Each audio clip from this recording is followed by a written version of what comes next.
함께 보실 말씀은 시편 26편입니다. 구약 820년입니다. 시편 26편 1절부터 12절의 말씀을 함께 교독하겠습니다. 내가 나의 완전함에 행하여 싸우며 흔들리지 아니하고 여호와를 의지하여 싸우니 여호와여 나를 판단하소서. 여호와여 나를 살피시고 시험하사 내 뜻과 내 양심을 단련하소서. 주의 인자하심이 내 목전에 있나이다. 내가 주의 진리 중에 행하여 허망한 사람과 같이 앉지 아니하였사오니 간사한 자와 동행하지도 아니하리이다. 내가 행악자의 집회를 미워하오니 악한 자와 같이 앉지 아니하리이다. 여호와여 내가 무죄함으로 손을 씻고 주의 대전에 두루 다니며 감사의 소리를 들려주고 주의 기이한 모든 일을 말하리이다. 내가 주께서 계신 집과 주의 영광이 머무는 곳을 사랑하오니 내 영혼을 죄인과 함께 내 생명을 살인자와 함께 거두지 마소서. 그들의 손에 사악함이 있고 그들의 오른손에 뇌물이 가득하구나. 나는 나의 완전함에 행하오리니 나를 속량하시고 내게 은혜를 베푸소서. 함께 읽습니다. 내 발이 평탄한 데 섰사오니 무리 가운데에서 여호와를 송축하리이다. 아멘.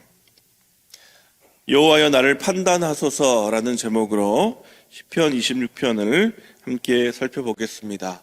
우리 또 한 주간 뜨겁게 우리가 말씀으로 새해를 열었었는데요. 계속되는 새벽의 은혜가 우리에게 충만하기를 소원합니다.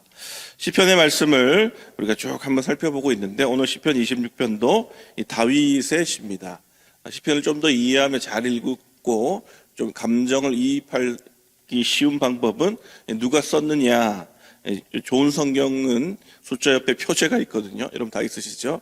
다윗의 시라고 되어 있습니다. 그러면 이제 다윗의 삶을 한번 이입을 하면서 이 시를 읽으면 좀 더 이해하기 쉽고 시에 좀 더 몰입할 수가 있습니다. 시편의 장점은 여러분 우리가 어떠한 말씀을 읽을 때에 좀 전형적이지 않고 자유로운 고백이 많다는 점이죠. 시편을 쫙 읽다 보면 때로는 이 다윗이 이런 말도 했구나라고 말할 정도로 심하게 원수를 대적하고 저주를 퍼붓는 장면들이 있어요. 그러면 여러분 어떻게 생각이 듭니까? 다윗도 이랬구나. 그죠? 이렇게 한 번씩 위로도 되고 다윗도 이렇게 하나님의 왕, 이스라엘의 위대한 왕이었음에도 불구하고 이러한 고백을 했었구나라는 위로를 함께 얻습니다. 26편은 그 중에서도 또 독특한 입장을 취하는 시입니다. 사도 바울은 로마서에서 의인이 없다라고 분명하게 이야기하는데요. 이 말은 진실이죠. 누구도 하나님 앞에서 의롭다고 말할 리가 없음을 성경은 첫 장 창사기에부터 시작을 합니다. 그런데 26편은 조금 느낌이 다르죠. 26편은 다윗이 자신의 의를 호소하는 시편입니다. 1절에 보세요. 내가 나의 완전함에 행하여 싸우며 흔들리지 아니하고 여호와를 의지하여 싸우니 여호와여 나를 판단하소서. 누가 여러분 자신을 재판관께 그리고 신자가 하나님께 판단해달라고 재판해달라고 요청할 수가 있습니까? 죄가 없는 자겠죠. 죄가 없으면 나를 판단해 주세요 라고 이야기할 수 있겠죠. 그런데 여러분 우리는 죄가 없는 이가 아무도 없습니다. 그러면 오늘 다윗의 이 고백은 조금 허무맹랑하고 교만스럽게 보이기도 한다는 것이죠. 그렇다면 오늘 다윗은 왜 이런 호소를 하나님께 드리고 있습니까? 이것은 자신이 무죄하다는 것이 아니라 다윗이 시편 26편 1절과 2절과 11절과 12절에 완전함에 행했다라는 이 구절을 잘 해석하면 이것을 잘 풀이할 수 있습니다. 오늘 시편은 수미상관 형태의 시인데요. 1절과 2절 그리고 11절과 12절이 같은 내용으로 감싸고 있습니다. 여기 핵심적인 이 단어가 무엇이냐면 완전히 행했다. 완전히 행했다입니다. 여러분 줄도 그어 놓으시고 나중에 보시면 기억하시기 편하실 거예요. 여기서 완전히 행했다라는 것은 히브리어로 톰, 행하다는 것을 할락이란 단어인데요.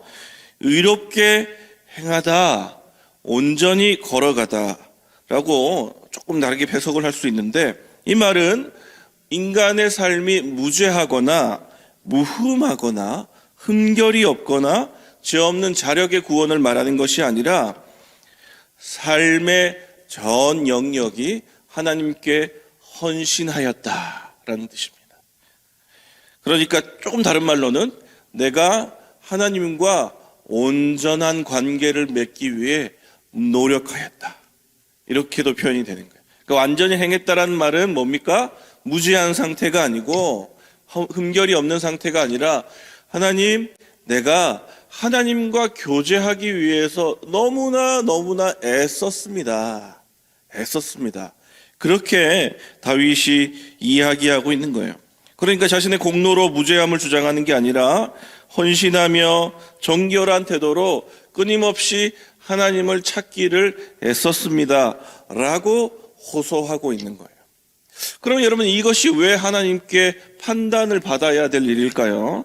아마도 시편이 정확한 역사서가 아니기 때문에 내용을 짐작할 수는 없지만 미루어 짐작하면 이 4절과 5절에 나오는 이 다윗을 대적하는 자들이 있었음을 우리는 생각할 수 있습니다. 4절과 5절에 보면 허망하고 간사한 자들, 행악자들이 있었어요. 이들이 사단의 앞잡이가 돼서 다윗을 끊임없이 참소하는 거예요. 참소합니다. 뭐라고 참소했겠습니까?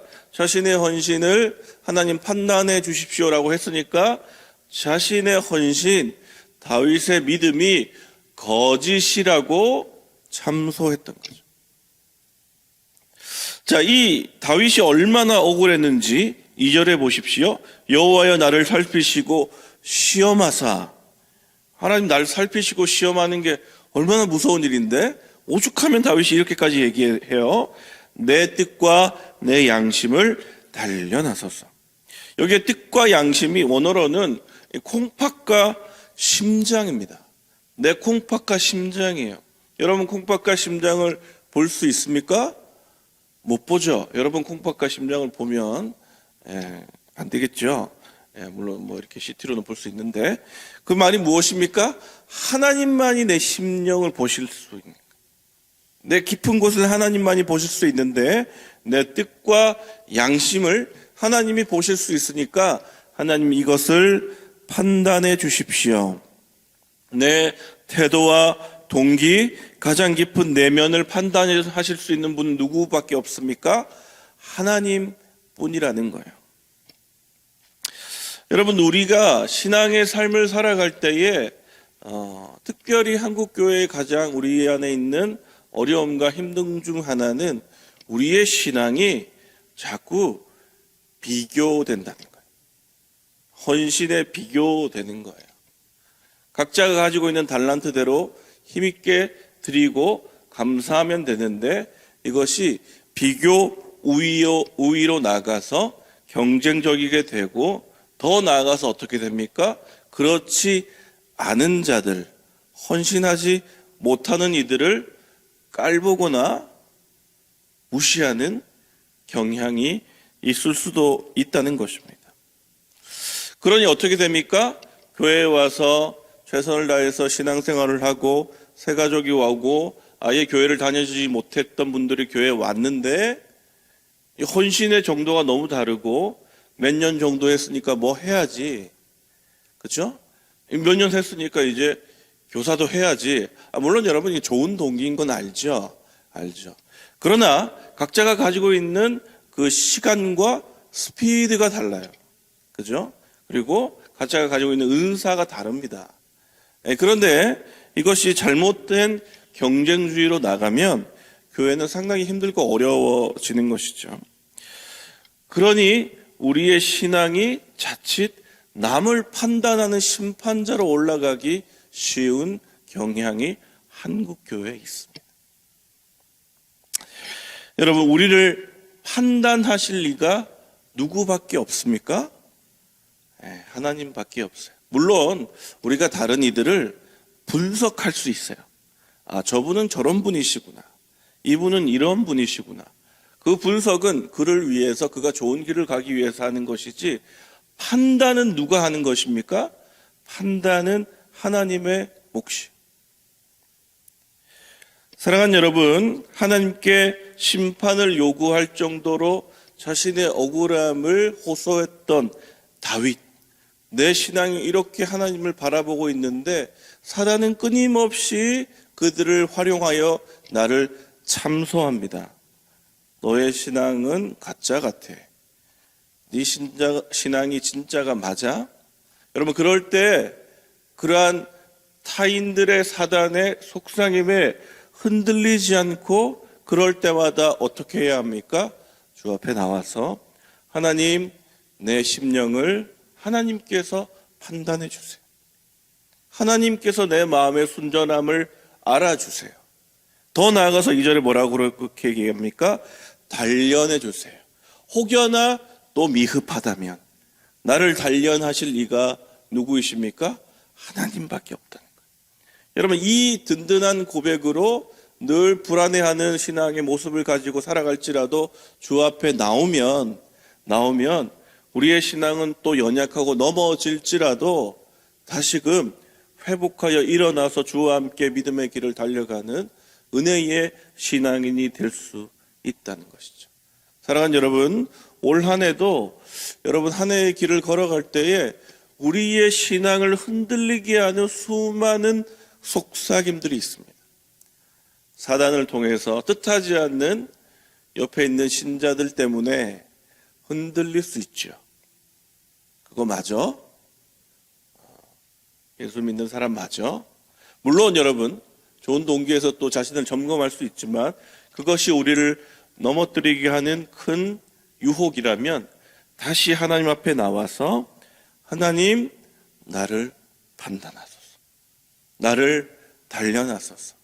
사람들의 말에 귀 기울이지 않고 먼저 하나님께 판단받고 단련받아 믿음의 동역자들의 좋은 조언을 얻어서 은혜의 길을 달려가겠습니다.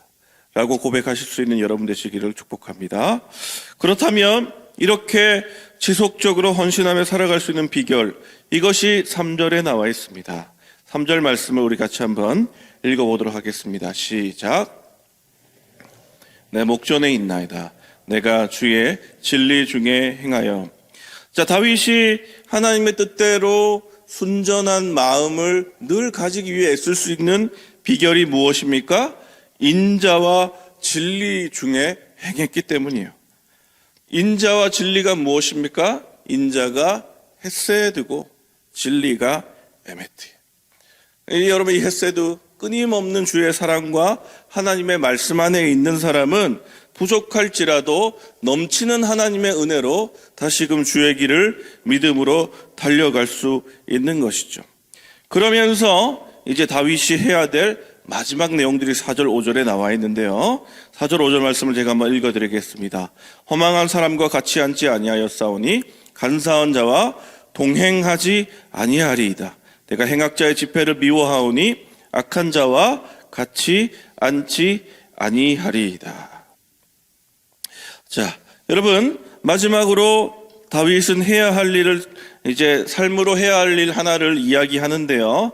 여러분, 그것이 무엇입니까? 악인을 피하는 것입니다.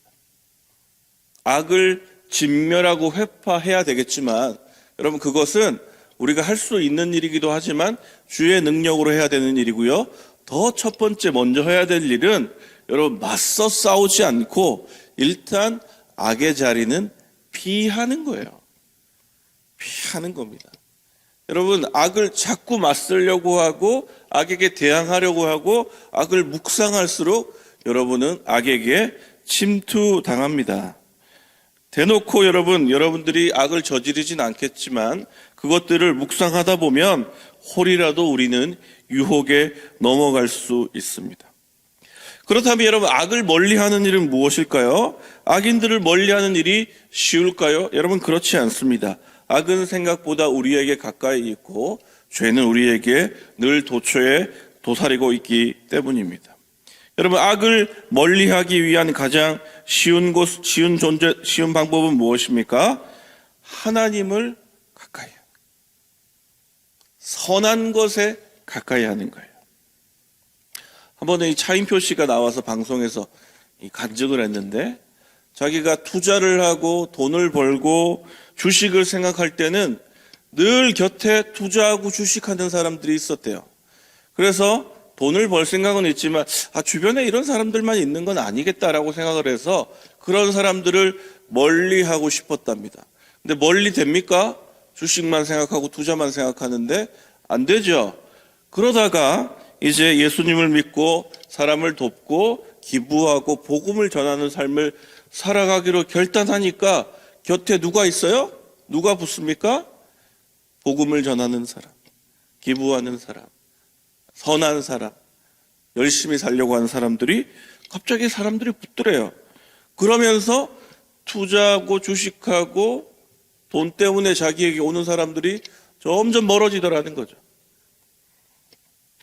악을 멀리하는 가장 좋은 방법은 하나님과 가까이 하는 것입니다. 6절 7절 말씀입니다. 여호와여, 내가 무죄함으로 손을 씻고 주의 제단에 두루 다니며 감사의 소리를 들려주고 주의 기이한 모든 일을 말하리이다. 다윗은 악을 멀리하기 위해서, 죄인들을 멀리하기 위해서 어떻게 한다라고 되어 있습니까? 주의 제단에 두루 다니겠습니다. 여러분, 이제 계속 27편, 28편을 볼 건데 이 고백들이 반복됩니다. 내가 주의 성전에 거하겠습니다. 무조건 교회당에 나와 있는다는 말이 아니라 무슨 말입니까? 하나님과 늘 함께 하겠습니다. 악을 멀리하려고 애쓰지 않고 주와 늘 함께 하겠습니다. 시편 73편 27절 28절 읽어드립니다. 대저 주를 멀리하는 자는 망하리니 음녀같이 주를 떠난 자를 주께서 다 멸하셨나이다. 하나님께 가까이함이 내게 복이라. 내가 주 여호와를 나의 피난처로 삼아 주의 모든 행사를 전파하리이다. 사랑하는 여러분, 올 한 해 악을 멀리하려고 애쓰지 마십시오.